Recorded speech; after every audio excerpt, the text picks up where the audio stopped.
Orang-orang Kajang, ada pot baru ni Cafe 303. Lokasi berdekatan dengan Pasar Kajang. Nak senang lagi, bersebelahan dengan Bank Rakyat. Cafe ni baru saja beroperasi.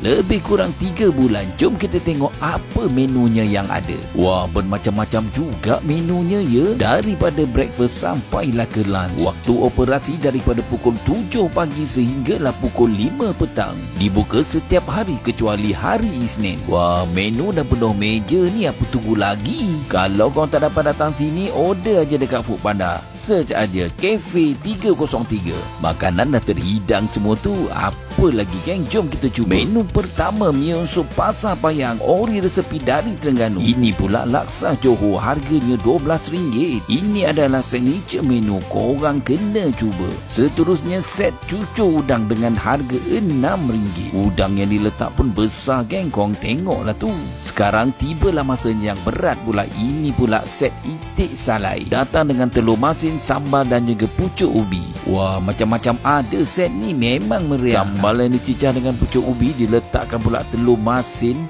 disulam pula dengan itik salai. Memang set keli salai ini pun bukan kaleng-kaleng geng. Korang tengoklah tu, ikan kelinya besar, kuahnya pekat melekat. Ada air longan, ada ais latte dan juga teh bunga. Longan kering yang digunakan. Ini pula set asam pedas ikan pari. Korang jangan risau, sini menggunakan ikan yang fresh sahaja. Ini pula set asam pedas ikan jenaha, salah satu menu yang popular dekat sini. Asam pedas dan jenis yang kuah pekat melekat. Nasi lemak ayam goreng, salah satu menu yang popular untuk breakfast. Korang kena cuba tahu.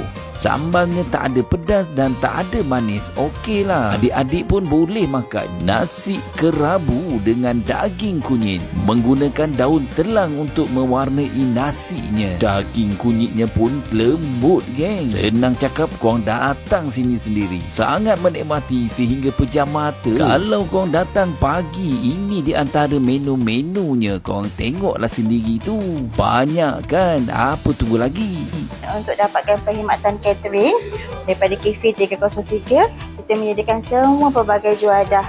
Boleh hubungi kita 011 2051 3751. Macam biasa geng, kita tinggal jejak dulu. Orang-orang Kajang, apa tunggu lagi? Boleh terus.